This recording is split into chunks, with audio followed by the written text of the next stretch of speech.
ആടത്തോരം മുമ്പയുടെ പുതിയൊരു വിശേഷത്തിലേക്ക് എല്ലാവർക്കും സ്വാഗതം. അങ്ങനെ അലീനയും രേവതിക്കുട്ടിയും കൂടി ചിന്നുമോളെ കാണാൻ വേണ്ടി ഡ്രസ്സൊക്കെ ചേഞ്ച് ചെയ്ത് ഹാളിലേക്ക് വരുന്നുണ്ട്. ഹാളിൽ ഗ്രേസിയെ കാണാത്തത് കൊണ്ട് തന്നെ രേവതിക്കുട്ടി റൂമിലേക്ക് നോക്കിക്കൊണ്ട് പറയുന്നുണ്ട്, ആൻറ്റി ഒന്ന് പെട്ടെന്ന് ഇങ്ങോട്ടേക്ക് വാ, ഞങ്ങൾ ഡ്രസ്സ് മാറ്റലൊക്കെ കഴിഞ്ഞു, ഞങ്ങൾ പോയിട്ട് വരാം എന്ന് പറയുമ്പോൾ ആൻറ്റി വിളിച്ച് പറയുന്നുണ്ട്, നിൽക്കുമോളെ ഞാനിതാ വരുന്നു എന്ന് പറയുക. അങ്ങനെ രണ്ടുപേരും അവിടെ സോഫയിൽ ഇരിക്കുന്നുണ്ട്.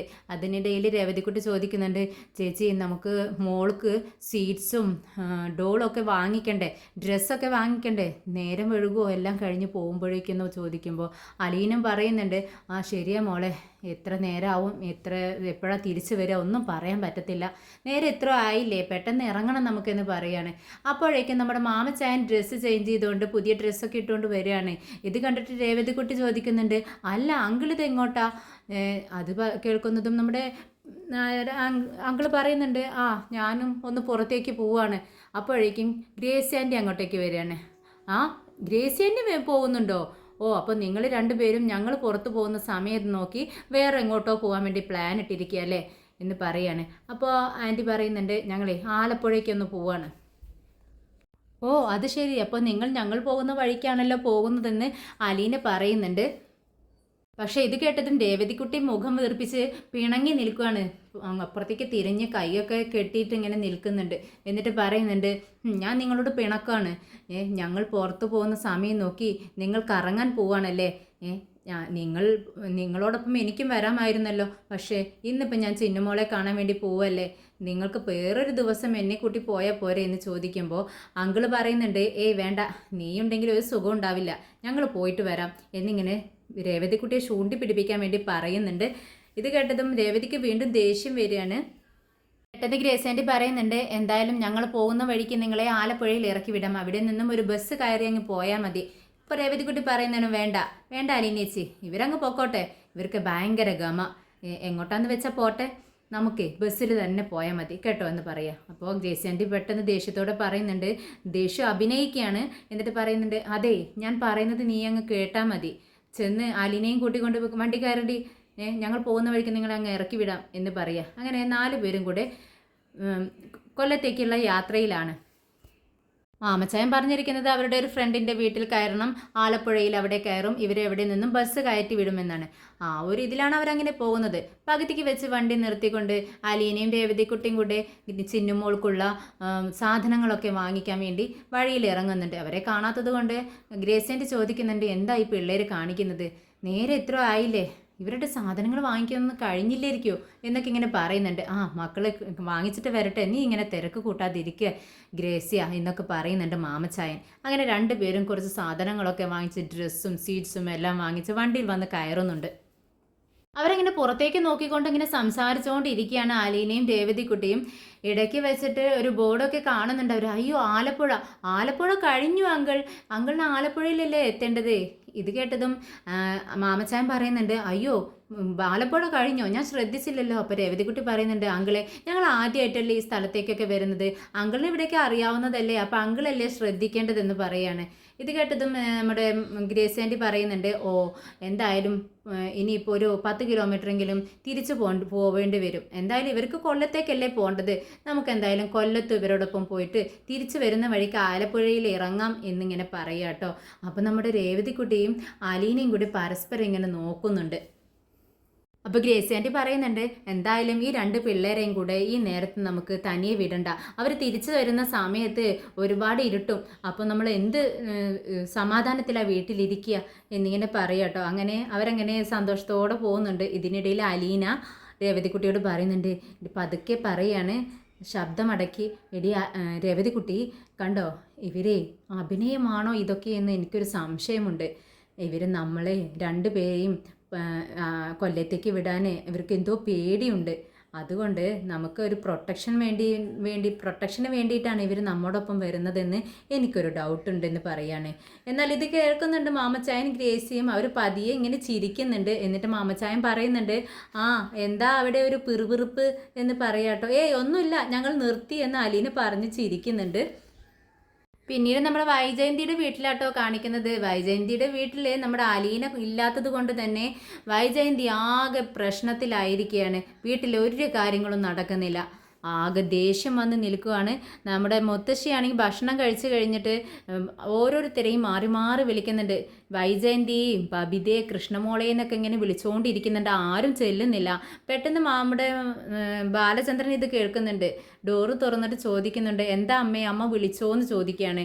ഇത് കേട്ടതും നമ്മുടെ മുത്തശ്ശി പറയുന്നുണ്ട്, മോനെ ഞാൻ ആ വൈജയന്തിനെ വിളിച്ചതാ, അവളെവിടെ?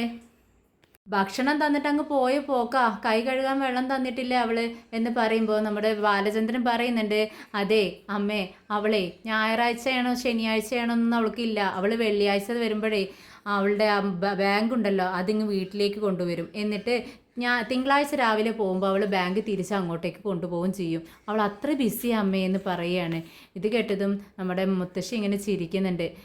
എന്താ അമ്മയ്ക്ക് വേണ്ടതെന്ന് ചോദിക്കുമ്പോൾ കൈ കഴുകാൻ വെള്ളം വേണം മോനെ, അവളെ വിളിക്കുമെന്ന് പറയുകയാണ്. അങ്ങനെ ബാലചന്ദ്രൻ തന്നെ കൈ കഴുകാനുള്ള വെള്ളം അമ്മയ്ക്ക് കൊടുക്കുകയാണ്. ഇത് കണ്ടതും നമ്മുടെ മുത്തശ്ശിക്ക് ഭയങ്കര വിഷമാവുക കേട്ടോ. എന്നിട്ട് പറയുന്നുണ്ട്, മോനെ നിന്നോടല്ല ഞാൻ എടുക്കാൻ പറഞ്ഞത്, അവളോട് വൈജയന്തിനോട് ഇങ്ങോട്ട് വരാൻ പറ എന്ന് പറയുമ്പോൾ, എന്തിനെന്താ അമ്മ പ്രശ്നം, കൈ കഴുകാൻ ഇത്തിരി വെള്ളമല്ലേ ഉള്ളൂ, ഞാനൊരു മോനല്ലേ, അമ്മ വിഷമിക്കണ്ട, കൈ കഴുകിക്കോളൂ എന്ന് പറയാണ്. അങ്ങനെ കൈ കഴുകിച്ച് വെള്ളമൊക്കെ കൊണ്ടുപോയി കളഞ്ഞ് ടവലൊക്കെ എടുത്ത് കൊടുക്കുന്നുണ്ട്. ഇതൊക്കെ ചെയ്യുന്ന സമയത്ത് ബാലചന്ദ്രൻ ഭയങ്കര സന്തോഷമാണ്. പക്ഷേ തൻ്റെ മകനെ, ഒരു മരുമോനെ കൊണ്ട് ഇതൊക്കെ ചെയ്യിക്കുന്ന സമയത്ത് നമ്മുടെ മുത്തശ്ശിക്ക് അത്രയ്ക്ക് സന്തോഷമൊന്നും വരുന്നില്ല. അവർക്ക് കുറച്ച് വിഷമം തോന്നുന്നുണ്ട് ഇതിലൊക്കെ. ടവലെടുത്ത് കൈ തുടയ്ക്കുന്ന സമയത്ത് മുത്തശ്ശി ബാലചന്ദ്രനോട് പറയുന്നുണ്ട്, അതെ ആ കുട്ടിയുണ്ടല്ലോ അലീന, അവളുണ്ടായിരുന്ന സമയത്ത് ഒന്നും അറിയണ്ടായിരുന്നു, എല്ലാം അവൾ ഓരോ സമയത്തിനനുസരിച്ച് എല്ലാം ചെയ്തു തരും.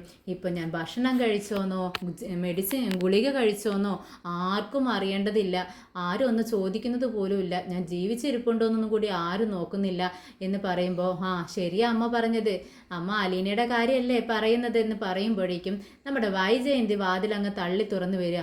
നിങ്ങളെന്താ ബാലചന്ദ്ര ഇവിടെ ഈ റൂമിലെന്ന് ചോദിക്കുമ്പോൾ ബാലചന്ദ്രൻ പറയുന്നുണ്ട്, അതെ നീ ഇരിക്കേണ്ട സ്ഥലത്ത് നീ ഇരുന്നില്ലെങ്കിൽ ഞാൻ അവിടെ കയറി ഇരിക്കേണ്ടി വരും എന്നും പറഞ്ഞുകൊണ്ട് അങ്ങ് പുറത്തേക്ക് പോവുക. വൈജയന്തിക്ക് എന്താ ബാലചന്ദ്രൻ പറഞ്ഞതിൻ്റെ അർത്ഥമെന്ന് മനസ്സിലാവുന്നില്ല. ഉടനെ തന്നെ അമ്മയുടെ നേരെ കയർത്തുകൊണ്ട് ചോദിക്കുന്നുണ്ട്, എന്താ അമ്മേ ബാലചന്ദ്രൻ ഇങ്ങനെ സംസാരിച്ചിട്ട് പോയത്, ബാലചന്ദ്രൻ പറഞ്ഞതിൻ്റെ അർത്ഥം എന്താണെന്ന് ചോദിക്കുകയാണ്. അപ്പോൾ നമ്മുടെ മുത്തശ്ശി പറയുന്നുണ്ട്, അതിൻ്റെ അർത്ഥം നിനക്ക് മനസ്സിലായില്ലേ, ഞാൻ എത്ര നേരമായി ഭക്ഷണം കഴിച്ച് ഇവിടെ നിൽക്കുന്നു, ആരെങ്കിലും ഒരു തുള്ളി വെള്ളം കൊണ്ടുവന്ന് തന്നോ എൻ്റെ കൈ കഴുകാൻ വേണ്ടി, അവനാ അതെല്ലാം ചെയ്തത് എന്ന് പറയുമ്പോൾ അമ്മ എന്തിനാ അദ്ദേഹത്തെ വിളിച്ചതെന്ന് ചോദിക്കുന്നുണ്ട്. ഞാൻ ബാലചന്ദ്രനെ അല്ല വിളിച്ചത്, നിന്റെ മക്കളെയാ, നിന്നെയും വിളിച്ചു, ആരും ഒന്നും ഇങ്ങോട്ടേക്ക് എത്തിച്ചു നോക്കിയത് പോലുമില്ല. അവൻ കേട്ടിട്ട്, ഞാൻ വിളിക്കുന്നത് കേട്ട് അവൻ വന്ന് എൻ്റെ കൈ കഴുകാൻ വെള്ളം കൊണ്ടുവന്ന് തന്നതാ, അല്ലാതെ ഞാൻ വിളിച്ചതല്ല എന്ന് പറയുകയാണ്. അമ്മ ബാങ്കിൽ നിന്നും ഒരു കോള് വന്നിട്ടുണ്ടായിരുന്നു, ആ കോള് അറ്റൻഡ് ചെയ്ത് ഞാൻ സംസാരിക്കുകയായിരുന്നു. അതിനിടയിൽ ഞാൻ ബബിതയോട് പറഞ്ഞത് അമ്മയുടെ കാര്യങ്ങൾ നോക്കാൻ, അവൾ ഇങ്ങോട്ടേക്ക് വന്നില്ലേ, എടി ബബിതേ എന്നിങ്ങനെ ഉറക്കെ വിളിക്കുന്നുണ്ട്. ബബിത അങ്ങോട്ടേക്ക് വരുന്നുണ്ട്. എന്താ അമ്മയെന്ന് ചോദിക്കുമ്പോൾ, നിന്നോട് ഞാൻ എന്താ പറഞ്ഞത്, മുത്തശ്ശിയുടെ കാര്യങ്ങൾ നോക്കണമെന്ന് പറഞ്ഞില്ലേ, വെള്ളം എടുത്തു കൊടുക്കാൻ പറഞ്ഞിട്ടല്ലേ ഞാൻ പോയതെന്ന് പറയുമ്പോൾ, ഞാനത് കൃഷ്ണമോളോട് പറഞ്ഞിട്ടുണ്ടായിരുന്നല്ലോ, അവൾ നോക്കിയില്ലേ എന്ന് ബബിതയും ചോദിക്കുന്നു. ഇത് കേട്ടിട്ട് നമ്മുടെ വൈജയന്തി പറയുന്നുണ്ട്, ഞാൻ നിന്നോടൊരു കാര്യം പറഞ്ഞപ്പോൾ നീ അത് മറ്റൊരാളെ ഏൽപ്പിച്ചു അല്ലേടി, എന്താ മോളെ ഇതെന്ന് ഇങ്ങനെ ദയനീയമായി ചോദിക്കുന്നുണ്ട് വൈജയന്തി ബബിതയുടെ മുഖത്ത് നോക്കിയിട്ട്. എനിക്ക് പഠിക്കാനുണ്ടെന്നും പറഞ്ഞ് ബബിത അവിടെ നിന്നും പതുക്കെ മുങ്ങുന്നുണ്ട്. ഇതിനിടയിൽ അമ്മ മകളോട് പറയുന്നുണ്ട്, എന്തായാലും എൻ്റെ കാര്യങ്ങൾ ആർക്കും ഇപ്പം അറിയേണ്ടതില്ല, ഇത് ഗുളിക കഴിച്ചോന്നോ ഭക്ഷണം കഴിച്ചോന്നോ ആരും ചോദിക്കുന്നില്ല, നീ ദയവ് ചെയ്ത് എനിക്ക് കഴിക്കാനുള്ള ഗുളിക ഒന്ന് എടുത്തു തരുമോ എന്നിങ്ങനെ ഒരു ആക്കിയ പറച്ചിലിങ്ങനെ പറയും മുത്തശ്ശി. ഇത് കേട്ടിട്ട് ഒരു നോട്ടം നോക്കുകയാണ് വൈജയന്തി അമ്മയുടെ മുഖത്തേക്ക്. എന്നിട്ട് പതുക്കെ പോയി എടുത്തു തരാം എന്നും പറഞ്ഞുകൊണ്ട് മെഡിസിൻ എടുത്ത് കൊടുക്കുന്നുണ്ട്. പിന്നീട് അലീനയും നമ്മുടെ രേവതിക്കുട്ടിയൊക്കെ കൊല്ലത്തേക്ക് എത്തുകയാണ്. ഓർഫനേജിൽ എത്തിയതും മുറ്റത്തൊന്നും ആരും കാണുന്നില്ല. രണ്ടുപേരും കാറിൽ നിന്നും ഇറങ്ങുന്നുണ്ട്. എന്നിട്ട് മാമച്ചായനോട് പറയുന്നുണ്ട്, അച്ചായ എത്തി, ഇറങ്ങിക്കോളൂ കേട്ടോ എന്ന് പറയുന്നത്. രേവതിക്കുട്ടി പോയിട്ട് വണ്ടിയിൽ നിന്നും സാധനങ്ങളെല്ലാം എടുത്തുകൊണ്ട് വരുന്നുണ്ട്.